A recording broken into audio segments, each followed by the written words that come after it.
Welcome to Reframe Your Mindset for Success. With me today is Rob. How are you today, Rob? I'm very good, Paul. Thank you. How are you doing? Yeah, really good. So, what have you been up to this week? Oh, this week, actually quite a lot of interesting stuff. Again, all linked into talent, which is again probably the reason for being on this podcast for you today. But really looking at like building pipelines, looking at some, I suppose, internal pipelines and how to build internal mobility. And then we're doing a bit of work, or I've been working on external pipelines. So from kind of schools, universities into the business. So Yeah, how to make that as easy for everybody to understand and make sure we're getting the right people into the business or moving within the business. So great stuff. So, busy week so far then. Looking forward to the weekend. definitely looking forward to the weekend. Great stuff. Okay. Well, Rob, as you know, this series is about helping leaders to reframe how they think so they can act differently.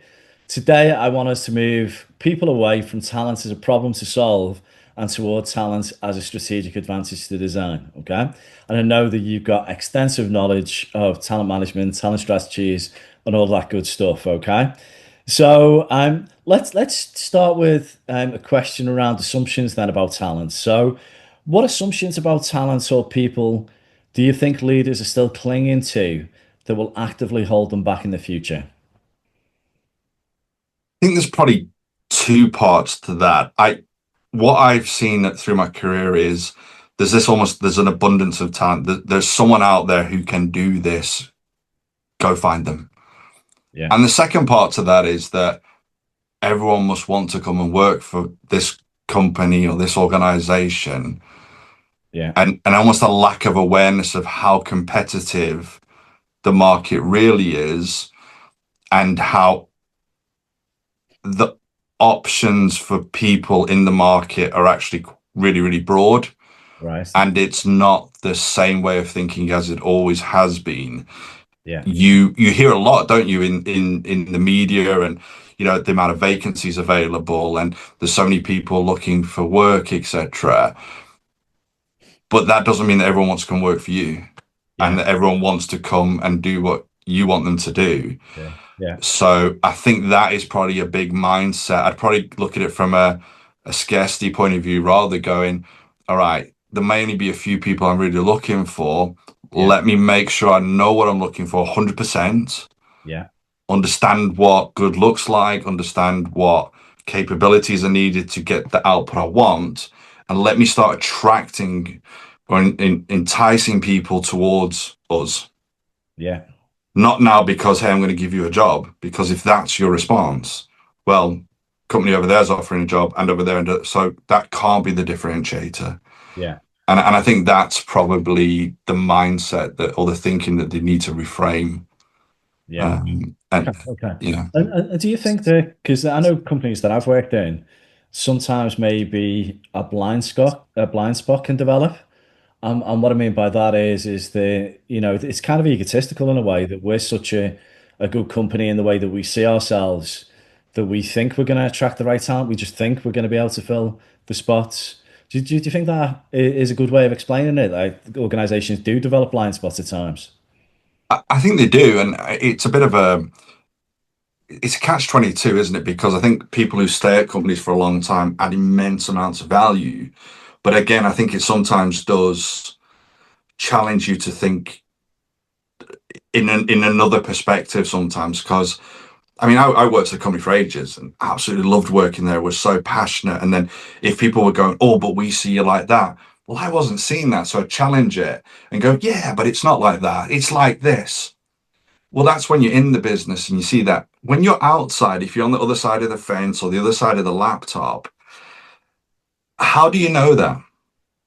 Yeah, Well, obviously, if I'm trying to hire someone, I'm going to tell them they're great. yeah, But at that stage in that conversation, they've almost, I would say, committed to it, but they're interested in the organization for some reason. So the selling is a little bit, I would say, easier, but yeah, you've already got them kind of coming towards you. yeah, So the people who don't know, aren't aware, there might be the best talent in that pool, but they don't even know you. So yeah, that mindset of yeah, there'll be someone brilliant out there that I want, this top talent. They might not even have a clue who you are or what you do, let alone why I should come work for your company, your organization, or for you as a leader or do this work. And I think that's yeah, um, it's quite problematic because you're trying to change that view, isn't it? Don't think of it from your world out, think about outward in. What's going to pull people into you? Yeah. Um, It, yeah. really interesting. So do you think the organizations are probably still, and I guess framing this question, do you think we're still designing organizations around work from the past rather than the capabilities the future will demand?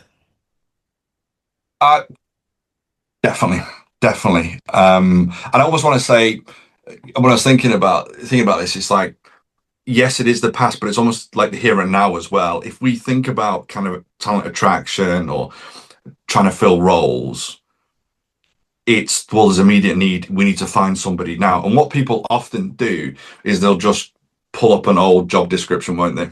Yeah, Or this is the role the person left did. Find another one. yeah, yeah, And again, often find another one like that yeah, person who's left. If they're obviously a good performer, yeah, find someone like that, and I want to pay them that, and I expect them to accept this working environment or this space. yeah, That's not often always needed, and I think that's the thinking is to go right. So now you've got a head count, you've got a role to fill. What do you need to help you achieve your objectives? yeah. What does that look like? Why do you need it? I suppose, and then work from that backwards. But Right. we're really kind of short term. There's a seat. I need people. I can't, because we're running at such pace with everything. I don't have the time to do that. So Yeah, just fill it and yeah, we'll deal with it later. And then you're filling it again and again. And this is where that kind of, we'll say, burnout or fatigue comes, or yeah, we yeah, suddenly realize that we're doing things the way we've always done, but yeah, kind of expecting a different output or a different response from our customers. yeah, yeah. And I Something's guess got to change. Yeah. yeah, it's interesting that, isn't it? Because looking at that, I guess, in a very reactive way as opposed to a more proactive way. So, well, what would you say then? We're talking talent management, talent strategies here. What would you say the big idea is then that you bring into the table? Because I know you've obviously worked in a lot of organizations where it's been very reactive. Mm. What would be the big idea? I think the big idea would be, you know, it's understanding where you want to go, what you actually want to achieve, what's the value add. Then it's trying to understand what talent I need to achieve that, Okay. and then what needs to be done to bring or develop that talent into the business. And I think that's the kind of shift, or the big idea is, I think there's some skepticism about thinking too far in the future, because the world is always changing. Everything's, we hear about what's the VUCA world, and we don't know what's coming down the line. Yeah, that's the case, but we're still working towards a goal, and we've got to navigate through that. So I, I often hear that it's a bit of a, I don't know, a silly concept, or like, the vision, the mission, the purpose, all that kind of stuff. That's old stuff. We used to do that on, away days, and it has no value anymore. And I think it even has more value now in a world that's constantly changing, because you're kind of moving from side to side, and you're going here and you're going there. Plus, we're so reactive. That ability to kind of stop, pause, think, reflect, and go, hang on, are we still heading in the right direction? Have I got the right people on board? It seems like a luxury that's just so scarce at the moment, because everything is so immediate. Yeah. I need that feedback loop today. So Firefighting. yeah, Yeah. it Yeah. is that firefighting analogy, definitely. And I think as well, a lot of people that I see within businesses think that that vision has to be like this all inspiring, heavy, like, a vision is just giving us direction, like, where do we want to go? Yeah. Yeah. And it doesn't have to be, global domination in this market. It doesn't have to be as big as that. It can just be, you know, I want to have this impact as a business. And I go again, a lot of people will drive, well, we've got to make money, we've got to make revenue. Yeah, of course you that they're the fundamentals, aren't they? But the Yeah, vision of where we want to take this business and the impact we want to have on, the people we work with, communities, that also part of it. I remember I worked for an organization and I looked back actually at some old documentation. I, I did realize, but then I reflected on it and went, geez, that was actually really good. Their kind of, I would say, motto or their brand was enriching lives. right. Yeah, And I love that because as a kind of vision for me, if everything I was doing was enriching lives, not the bottom line, not the people lives, then I could see I was adding value. yeah, And I think that's it. And understanding that, then I needed the right people coming into the business yeah, who saw it as what they were doing was enriching lives. yeah, yeah. And that to me, that's about appealing to people's values, isn't it? So you Yeah, go, if we look at it, if we align to our values, you'd want to work for an organization who aligns to them, because then you're gonna feel more alive, more engaged, more motivated about the cause. Yeah. yeah. And I think that, I've kind of used quite a broad and like, I suppose enriching lives is quite a, but other people might be, yeah, I want career progression and I want to work at pace and I want to get quick. That's also fine. Yeah, yeah, It's yeah, not saying it's one or the other. It's yeah, just defining it and being clear that so people can align their values to it, and we know different people at different stages of their life with different, but they'll have to, and that is fine. They'll have different values and the values will shift. But I think connecting it and getting the right people yeah, on that journey, it, it it's that analogy, isn't it? That's saying, do something you love and you'll never work a day in your life. yeah, That's quite true, but yeah. it's not what you love. It's more like where there's that connection to it, where there's that commonality. Right. Yeah, That's where it becomes like yeah, it's not a job, is it? You're doing it because it aligns to your values. You feel the passion. yeah, I get success without really thinking about it. I get enjoyment. I like working with the colleagues because I can see there's the common. That's what you're really looking for. So I think defining that and yeah, then working backwards, I think then it helps. yeah. And that then for me, then listening to what you've been saying, we're talking about the mission, the vision, the values. To me, it's about, if you've got a talent management strategy, there's real congruence there, because sometimes what you get is you get this vision at the top of the organization, and as you go throughout the organization, the congruence isn't there. It's a little bit mismatched, and that's when you end up firefighting. You just fill in roles, and that might be the nature of the way the company operates anyway, and that organizational conditioning. Okay, so looking at that then, because I know, when we think about organizations, a lot of organizations default to roles and job descriptions. The world's changing, right? So behaviors, capabilities, are they clearly what drive performance then? I believe they do. I think the behaviors, and we're saying value, and I think there's a link as the values, behaviors, etc. I think that there is definitely a need to focus on that more. And I often quote an example wherever I go into businesses and talk to them about what good looks like within their role, or describe a team that's functioned really well, or you've been any of those kind of situations. Often you'll hear people talk about the behaviors first. Yeah, yeah, They were a great person, worked really hard, really knowledgeable, shared, coached. That language comes out yeah, usually first, doesn't it? yeah, And definitely. there may be some technical or knowledge. Oh, and they did this and they'd worked there. But that's usually further down. And it's fascinating then, but when we're trying to identify talent, either recruiting or, develop, we flip it on the other way. Oh, what was their performance like? Or what qualifications did they have? All that. Yeah, yeah, yeah, Did they do that in that yeah, time? Well, yeah, that's different to what you've just said drives success. And I believe that happens because I think wins are a little bit more tangible in people's minds to measure yeah. and quantify, where behaviors is a little bit more, I think, uncomfortable for people, Right. because they Yeah, don't maybe have the language or they can't explain it, or how do you say someone has that behavior or doesn't have that behavior? And it's yeah, that binary approach to it. Well, I can see if they've worked there, therefore good. I yeah, see if they haven't, therefore can't do that.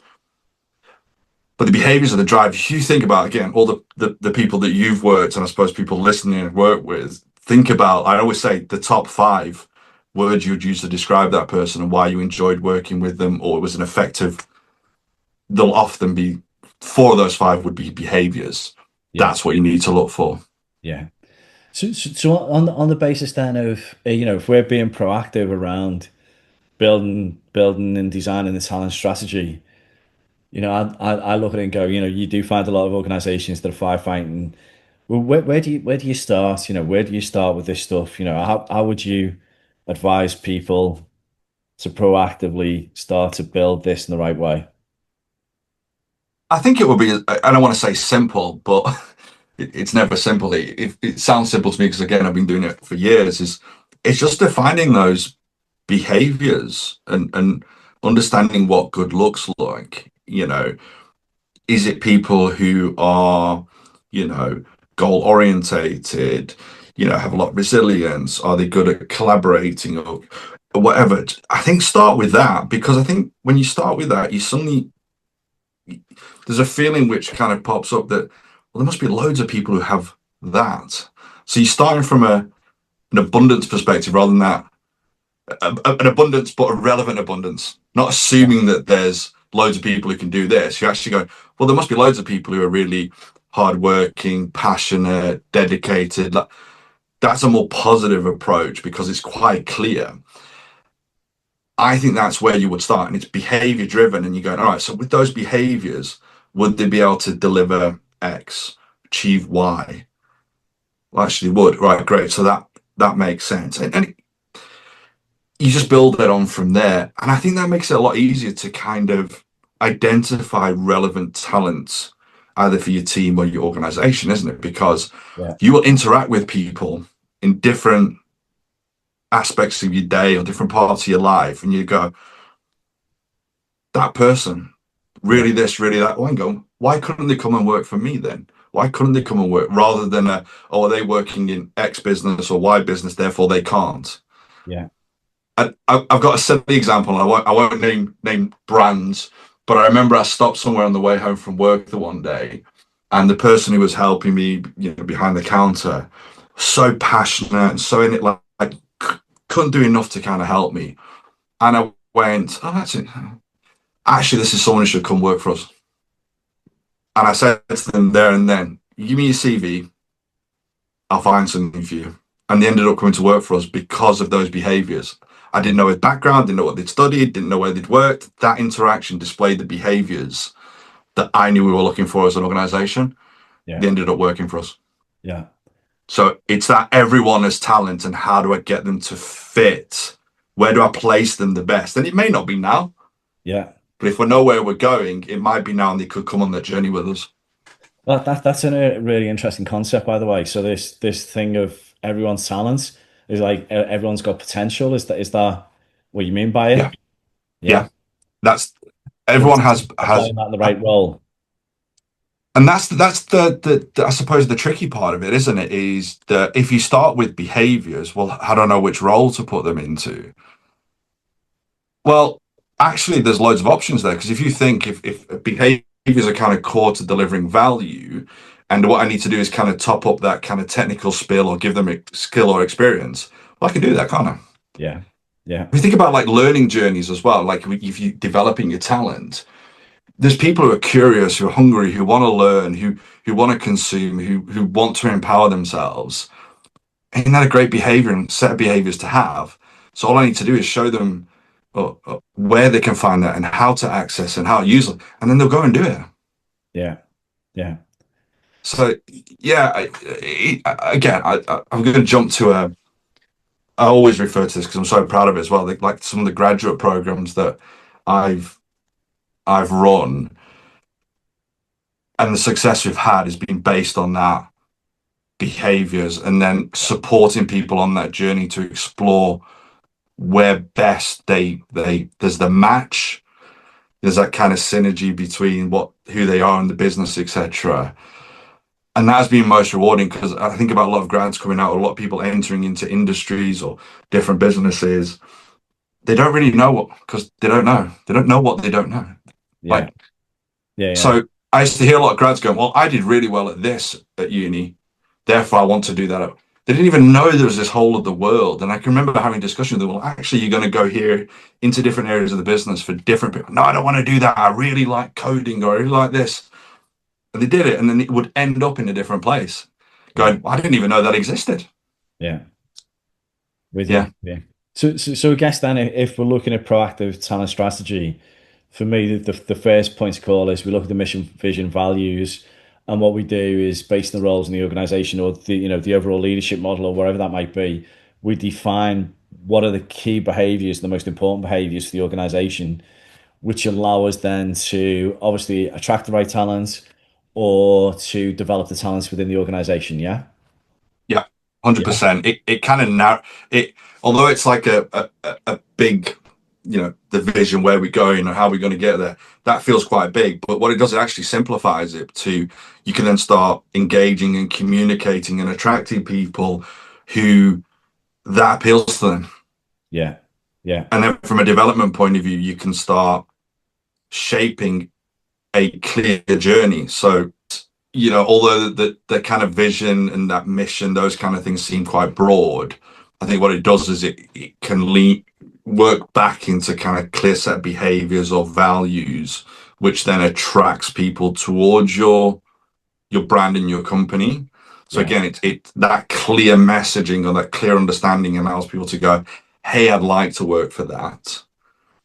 And then also from a development point of view, there's kind of a clearer, easier message to understand because it's like, yeah, we develop these behaviors within our business, and that enables them to navigate and move within the business more effectively. Because often what you hear as well is that, well, I can't go into that part of the business because I don't have that experience Yeah. or I haven't done that qualification. So that's an avenue closed.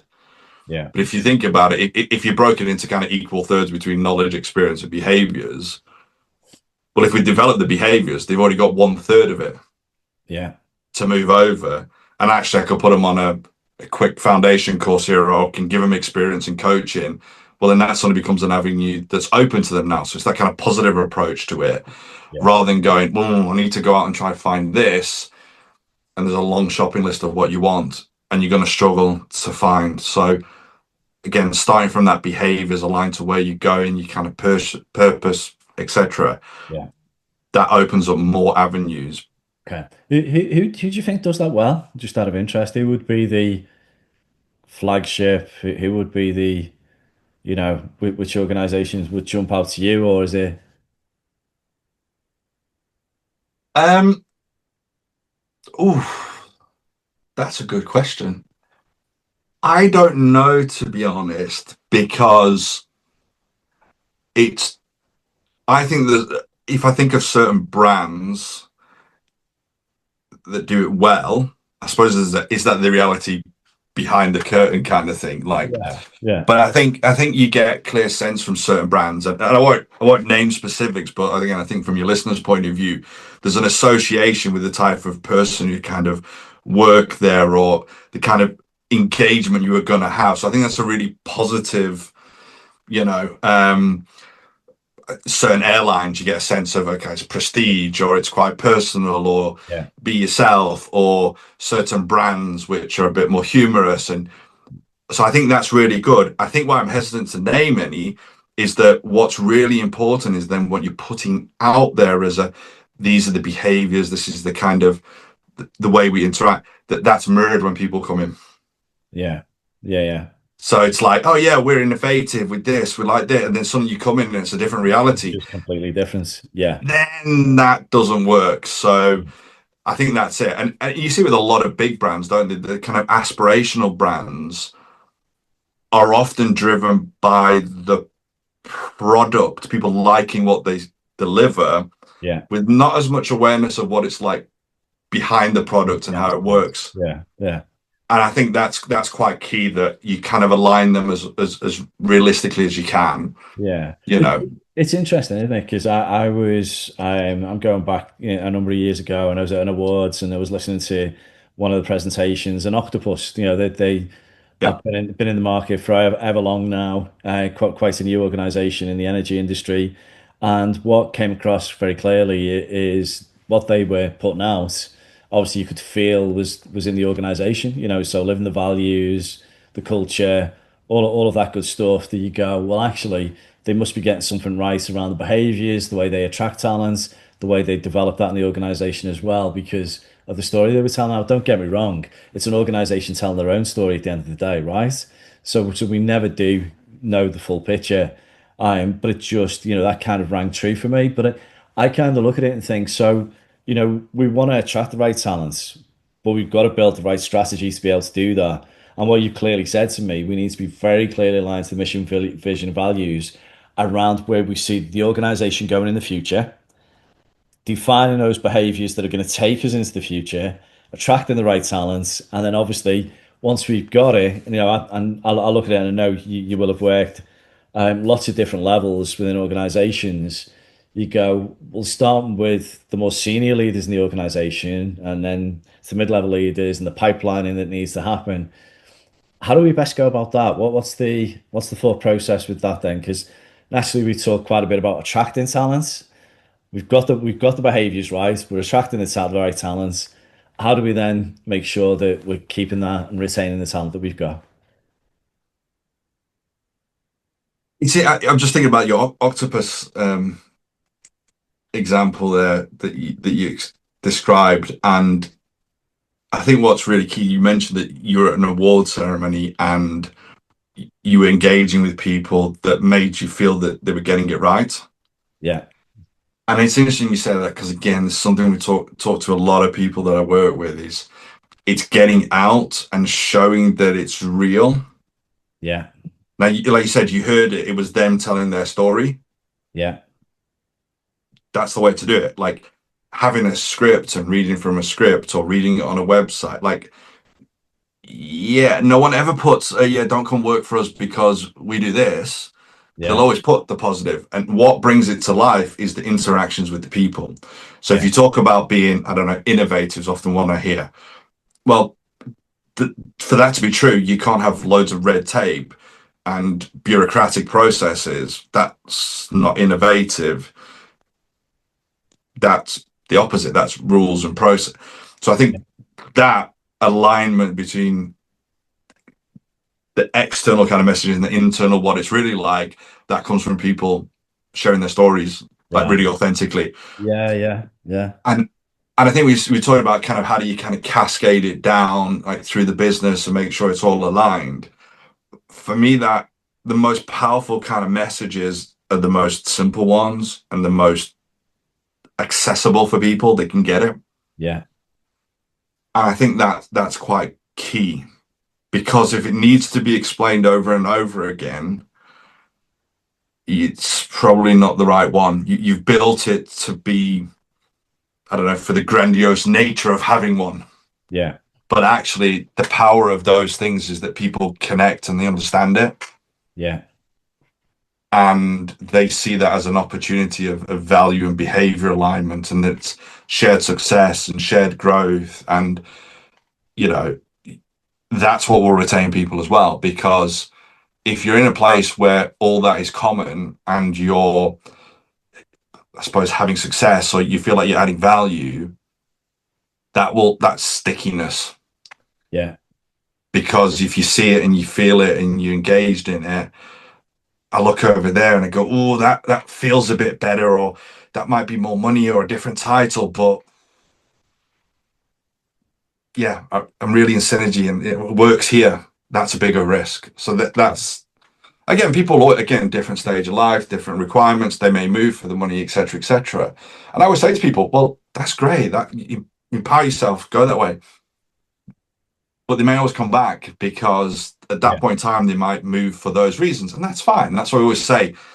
Advise people, walk out of business with your head held high. From manager's point of view, don't be really negative, see it as an opportunity. They can go off and gain more skills. And if that connection is there, they may come back. So that alumni kind of approach. So there's a massive, and for me that's the mindset shift, isn't it? And in this day and age, that growth mindset, the thinking around, for me, I always thought, I'm developing a group of people, right? And I can't keep them in role. My job is to help them become the best they can be. And Yeah. that might be some people want to progress in the organization and move through the organization quick. Some people just want to stay where they are. And some people at some point will want to leave, right? And that's absolutely, in my mind, that was always fine. If you want to Yeah. leave, what we'll do is we'll get you in the best place possible for you then to leave, depending on where you want to go, right? And I'll help you do that because to me, that's the mature adult way of treating people, yeah? But though I've seen in organizations where that's not the case and people are kept in role, kept down or not developed. And I know, progressively in this day and age, that doesn't happen as much these days, I don't think. But, or would you say it still happens I quite a bit? I think that still happens quite a Yeah. lot. There's almost a possessiveness of talent. Like Right. I've got someone good, Yeah. therefore I want to keep them in my team. Yeah. I don't want to go on that journey again. Now, again, that's often driven from, well, they've been here a while, they probably lived the values, they got the experience, Yeah. and it's a risk if I let them go. So again, it's kind of a, I don't know, it's not a positive mindset. It is from one perspective, but not from a Yeah. talent perspective. Yeah. And I I think that again, it's interesting. When you see the opportunity for new talent to come in, or someone's moving out because they've reached their kind of potential, and it is time for them to move on, so that potential can either be realized or can flourish and grow more. I think seeing that as an opportunity to bring in still talent Yeah. that maybe enhance or move things in the right, that's also a different mindset, isn't it? Because Yeah. what we're thinking is we go, I am losing, not a here's a new possibility.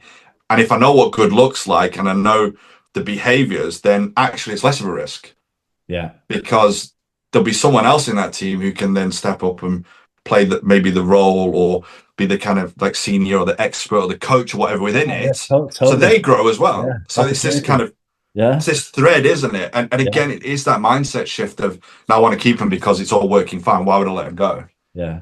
And that's a leadership evolution mindset, isn't it? If you know Yeah, what I mean. And I also look the way that I summarize that as well is for me, you can have this performance mindset of the organization, which is I need to keep the organization performing, so I keep people where they are. Or I can have the career mindset, which is career is about your agenda for working in this organization. And it's up to me to support your career in the direction that you want to go. Now, I know the organization's still got to perform, but if I do that, it's a much more mature viewpoints, mindset shift.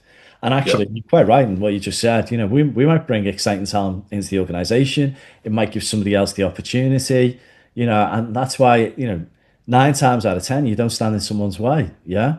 yeah, yeah. And again, you think about the possibilities that having that talent move on in a through encouragement. I mean, you keep that connection with the person, then it could open new avenues of growth for yourself or for the Yeah. business, Yeah. or who knows. Again, that positive mindset, I think, is really.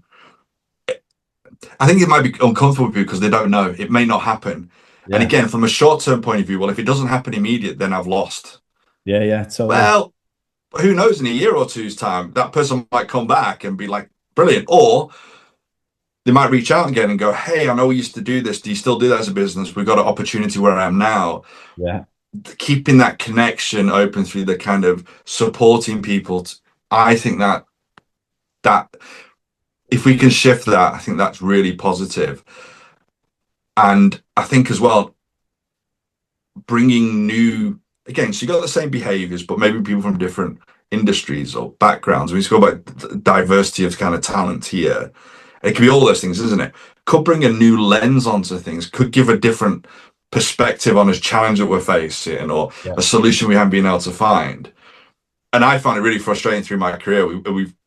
I think a lot of people can resonate with this. Is that well, you can't work in this industry if you haven't been in this industry. Yeah. All right, so it's industry specific. And I was thinking of myself as like organizational psychology. Well, my capabilities and my skills are with people and talent and the Yeah. talent strategies. Across It's not all of industry. them. And as long as you got people in your business, Yeah. I can come and add value. Yeah. And it was a deliberate career choice of mine when I left that employer I was for years for to test that. in other as many industries as I could and get the opportunity to. And again, there's some validation and go, well, that's actually right. It's a different journey to get people there, but I do add value through the kind of strategies and unlocking potential and helping people make these kind of mindset shifts. And I think if you look at that within every role, is not what's the industry, but what's the value, what's your, I Yeah, suppose, unique capability that you're bringing, totally. then We that makes it more fluid. And again, if you think for that from external in, opens your talent pool, doesn't it? If yeah, you think internal as well, well, that's great because you retain people instead of them going, I need to go to another company in the same industry.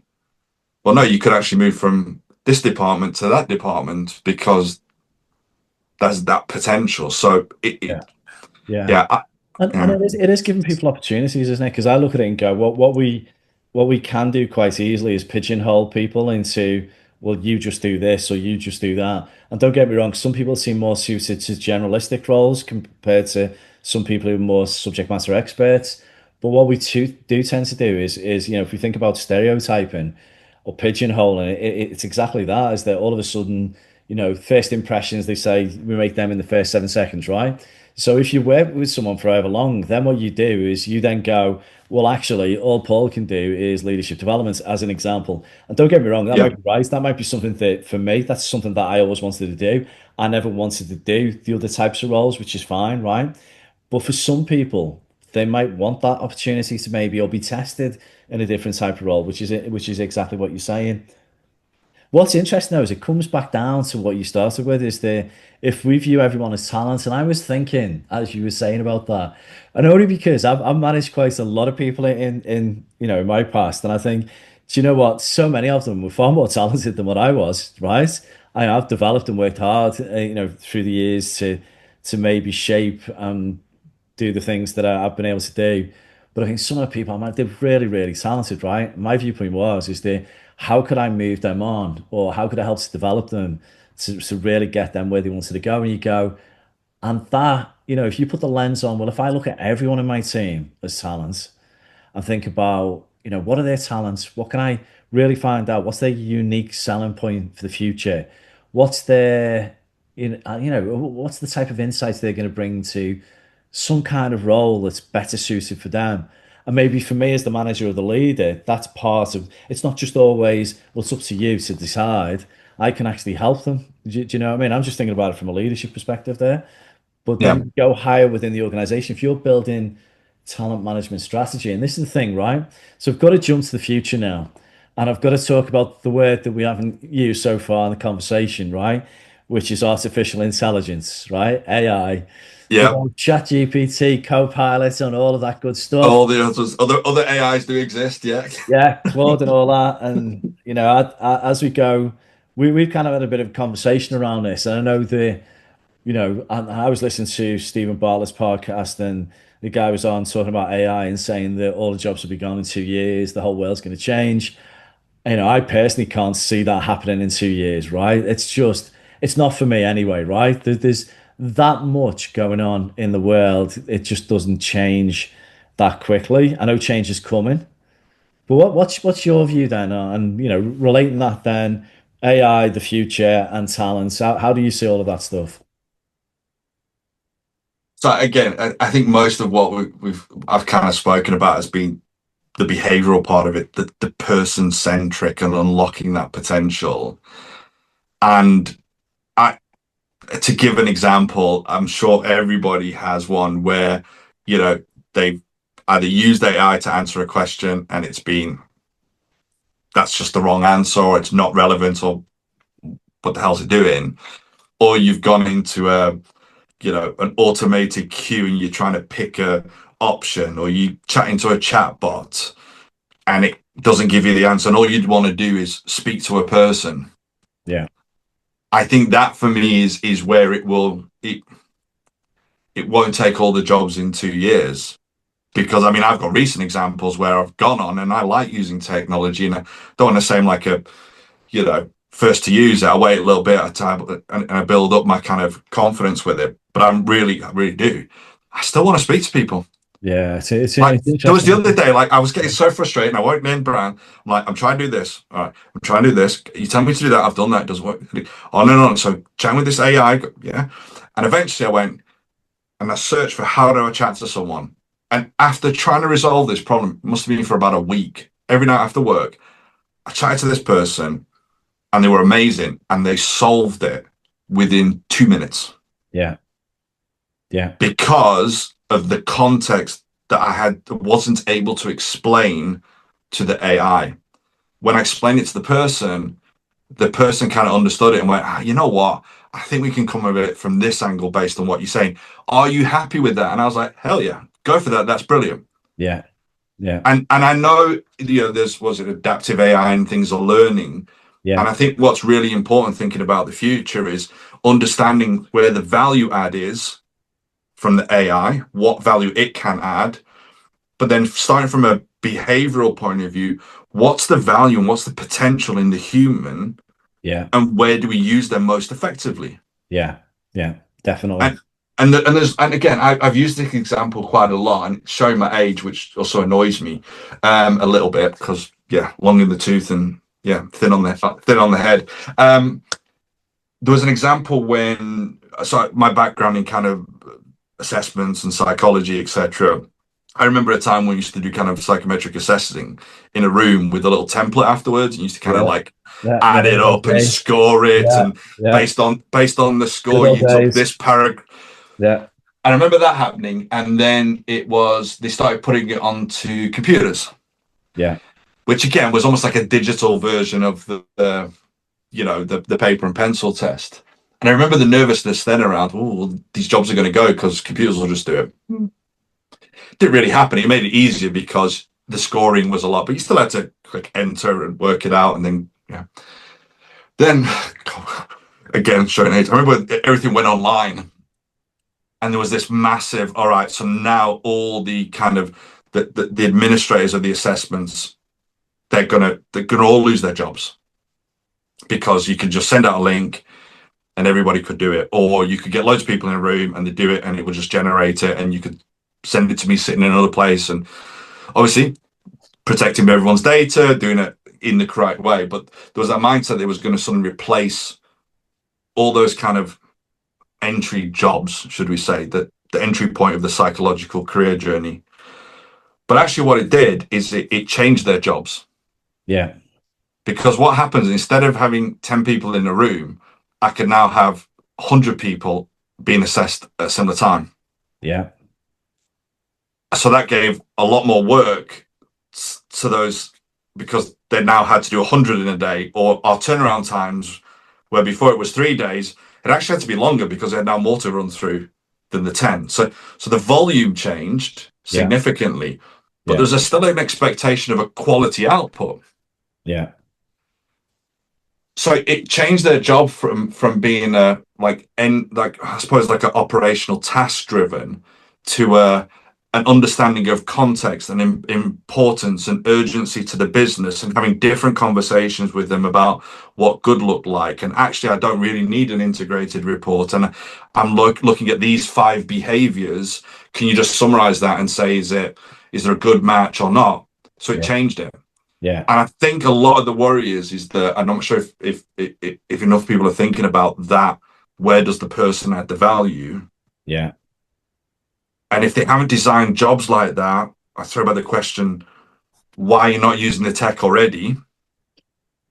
yeah, And you understand how the tech then supports the handoff to the human to add a different level of value. mm, And I think that is going back to kind of the fundamentals, I suppose. Like, we talk about strategic, operational, strategic, tactical, operational design. Again, if we're not sure where the strategy is and the vision and the mission, yeah, how do you design the job yeah, in the right way to leverage that? And I think that's where the nervousness. I've spoken to a lot of people in the last couple of months about this, and this kind of doomsaying going, oh, all yeah, these jobs are going, this industry is yeah, going to collapse. yeah, Industry will change, and yeah, again, it's this responsiveness to change, yeah, and understanding at the core of it, actually, people drive the business, yeah, and the AI is there to support it. Different response. I see the opportunities and how it can help me get to the I suppose, the bigger impact stuff Yeah. in my day job Yeah. than having to do manual tasks. Or I always joke with people I work with, like me trying to find emails or stuff. I've got so much, I can't find it. I love AI for that because I can say, hey, can you find this for me? And it'll pull up everything. I'm going, great. That's just saved me an hour. I think about reports that I write. Yeah. I mean, I've used it quite a bit. The dictate, I talk, I verbalize my report and then I refine it and then I tweak it and then I look for options. So it's Yeah. helping me get to the value add quicker, which I think the human will always do. Yeah. Yeah, it's more a collaboration than an overthrow. Yeah, it's totally it's interesting, isn't it? Because the couple of things that come to mind for me is some jobs potentially will be replaced within time. We Yeah, know that's going to happen, but I look at it and go, there's something around practicality and there's something around trust as well. And the reason being for me is, so you take driverless cars. We're meant to be in driverless cars by now, by the way, but we're not, yeah. right? So that's still being worked through. It's got to be safe. And you've got to have to trust the people getting in the car, right? Because do you know what? I like driving. So what you're telling me is you're going to stop me from driving. They are at the moment with 20-mile-an-hour zones everywhere anyway. But do you know, so but the thing is though, I like driving. So, I'm guessing that to me, I'll get to drive and I'll get to get in a driverless car too. So taxi takes me somewhere, it's driverless maybe at some point. We'll see, but it still hasn't. There's still, I guess what I'm saying, practicality's got to be worked through, trust's got to be worked through, and we might still do both, right?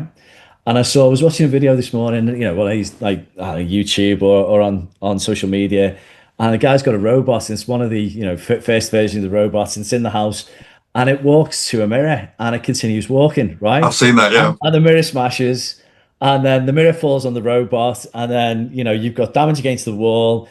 So there's so many things, and what I'm saying is practicality and trust, because am I going to trust the robot in my house? Until it functions like perfect human, then absolutely not. And then even still, do I want a robot in my house? For some people it'll be they can't wait. For others, it's going to be no way, right? So all I'm saying is practicality and trust. But there's going to be some collaboration, isn't it? Collaboration is going to exist between human and AI, and I think that will be progressive. I don't think it's going to happen overnight, and we'll see, we'll see.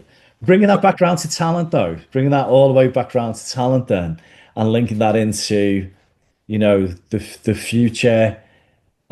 Is AI gonna help us find talents, define talents? What do you think it'll do for us? I think it will help us leverage the talent we have more Yeah, because it's going to take away that the mundanity of certain roles. yeah, And it's interesting, you kind of hear a lot of it, especially within the kind of talent acquisition about, people using AI, tailoring CVs, matching jobs, sending in, but yeah, that's great. yeah, But the quality's not there. So again, if you look at a CV and you look at an advert and you go, "Oh, that's a great match," you kind of go, "Yeah, but is that because AI's done it?" Well, when you chat to the person, you get a sense, don't you? You yeah, understand like totally. Yeah. the They can speak the behaviors. Oh, language. actually, Yeah, the so you behaviors. Yeah, said you do this. Have you got a great example of how you do that? Oh, you don't. All right. What example can you give me of that? All right. yeah, So again, I think AI in that example is actually making it, I think, almost more important, the behavioral side of it and the impact and the value add, because now there's so many yeah, who seem to fit. So the criteria's got to change. So unless the AI can replicate human behavior, emotion, passion, dedication, value add to others, I think that's where the difference is going to be. You can hear, can't you, in people's words, yeah, how passionate, how engaged, how much they enjoy something. Saying it in a kind of like robotic, it's like when you get those robotic voices that tell you how yeah, important your call is. yeah, It ain't important to you, I'm sorry, because you're a robot. You don't care. You've just been programmed to say that. yeah, absolutely. Yeah, So when someone says, "Hey, listen, Rob, I'm really sorry about that," you hear it in the tone as opposed to "Your call is important to us." Unfortunately, we're experiencing that just does not yeah, cut the mustard, does it? And that's the difference. So even using it there helps a response, but it's yeah, not a quality response because every single, queuing system tells me that my call is important and that they're experiencing high call volumes. That doesn't help me at all, does it? Get my problem solved. Yeah, no, totally. And it's interesting, isn't it, when we get to this place where we think AI solved the job and it's got every answer, whether it still does, and you still need someone in the background anyway. So, but And that's it. It changes the role, isn't it? So the yeah, volume it can be dealt with, but there's still someone, and that's why it changes the role in the background. yeah, And you might need more of those. yeah, And I remember there was a great story, and I forget which program I was watching, but it was talking about AI and it's scanning like I think it was like mammograms or something, yeah, and it could pick up subtleties that you probably couldn't see with human eye, and it could like scan so many an hour or so many a day, and it was flagging loads that yeah, potentially would have been overlooked by the human eye, which was great because it was identifying more people at risk. But then the doctors were going, yeah, but now I've got 1,000 I've got to look at a month, and I'm only one person and I can't do it. So yeah, actually, what you need is more of that capability, don't you? yeah, yeah, totally. Yeah, So it hasn't replaced because at some point, and if you look at a lot of the kind of the rules around AI, there's still got to be a human making the final decision. So what you need is more people capable of making that decision yeah, to support the AI. yeah, There's your talent and what you need. So you need more people who can review, analyze. Think about that feedback, person-centric skills. That's really important. Giving that either, hey, everything's clear, or hey, we need to have a conversation. I would want that always from a person. I yeah. would not want that from a robot. Yeah, and this is the thing, isn't it? And maybe we're born of our generation because the trust from the younger generation being born into this, Yeah, I think, and this is why I use the word trust, is that I think they're more likely to trust. So if you go, I'm going to get on a plane and it's not going to be a robot, right? It's going to be AI that flies the yeah, plane, right? There's no pilots. AI flies the plane there and back, touchdown, right? yeah, I've got to choose to get on that plane, and that's trust, right? Whereas I think the younger generation, I'll be born, they're already born, right? They're already living in. yeah, yeah, But I think they're going to be more likely to trust than what, and that's when we cross that threshold of trust, that's when you're more likely, you go into the operating theatre and you might know that the robot, if it operates on you, is going to be a damn sight more precise. But if I wake up in the middle of the operation, does it put its hand over my mouth and continue? Do you know what I mean? It's like you to yeah. recognize everything, every scenario, every capacity. And for us as a generation, maybe, this, I'm the X generation. So maybe that trust is something there, is still something there, if that makes sense. Yeah, it does, and it's interesting you said that because I'm thinking, and I haven't thought about this before, so hopefully this makes sense.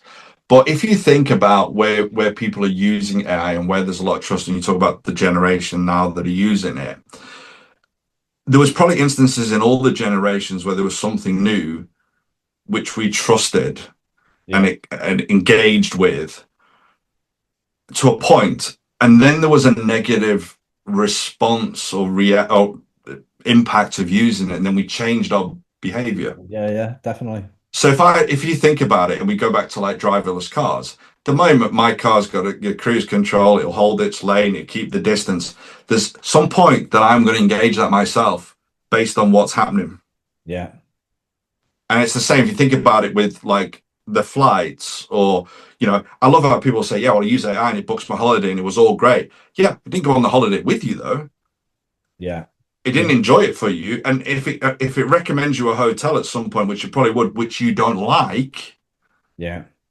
you might review how you use that. And I think that's where a lot we talk about the generation. Think about online scams. Oh, yeah. Yeah. And again, everyone's going, "Oh, I saw it on Facebook." Well, Facebook used to be a kind of thing of truth, didn't it? Where you used to connect with people. Now you're seeing ads, and now you go, "Oh, I'm going to buy that," and then I'm frustrated that it never got delivered, or it was this big and not the actual size of the photo. So what do? We curtail our use and we contain it a little bit more, so we use it for our best value. And I think that's where that generation will be. We all Yeah. did it, internet, did it, Facebook, you're on it, and we posted everything. And suddenly you're going, "Oh, I'm not posting that because this has happened and people have cloned." And I think that's it's a natural exploration and growth, and there'll be certain values, and that's the journey they're on. And I think the other generations are a little bit cautious because they've been on their journey with that new tech or that new product or whatever, and they've seen the pros and the cons, positives and negatives, and they're approaching it from that. Yeah. And I think that's the difference. Yeah, it will give you an answer, and if you're not experienced, you'll go, "Oh, that's true." Then you go and try it and go, "Hang on, that one right." Yeah. And it's that how many times you use it and what's that positive feedback loop. If it's always positive, you'll keep on using it. At some point, Yeah. think about it. All right, I answer a question in an interview. I use AI and I don't get the job, but I used AI. Why haven't I got the job? That's the best answer. It's maybe not.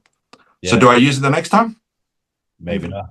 Yeah. maybe Yeah. not. Or I used it to shape my CV and apply for a job. I didn't get an interview. Well, maybe that's not the right way to do it. So it's those feedback loops, and I think that's where it's great. I remember social media. I remember like mobile phones coming. All these like, Yeah. go to golf. Big-headed drivers or whatever. Oh, everyone gets them, and you go, actually, that don't work for me. I'm going back to my old. It's Yeah. that. You know what I mean? So Feedback loop. Yeah, that definitely. feedback loop, I think, is where we're at now. And again, I think because new products are coming in all the time. Yeah. If we think about it as well, like online shopping is a great example. Well, I can buy something today and I can have it delivered tomorrow or later this day or immediately.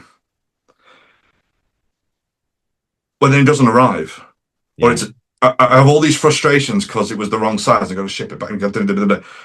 I find myself, depending on what it is, I'll still go into a store Yeah. because if I'm spending X or looking for Y, or I need to see if it looks good, so there's certain things I buy online and certain things I don't now, and It's I've options, isn't determined it? that. Yeah. Yeah. It's options. Yeah. Yeah, Yeah. I got a football match, Paul. Do Yeah. you want to watch it through virtual reality from your seat at home, or do you want to be in the stadium? Yeah. In the Because you could do stadium. both. And again, Yeah. some people might say, well, I'm too far away and, it costs a lot of money. So I'll pay that because I get as close an experience as I can. Yeah. But if you could travel and be there in person, and I could think about when I used to travel from, Africa all the way here to watch a game, watch them get beaten, I still do it. Yeah. Watch them on TV for every game. It's different.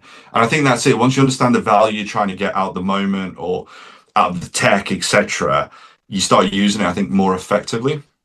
Okay. That makes a lot of sense. Really, really interesting insight.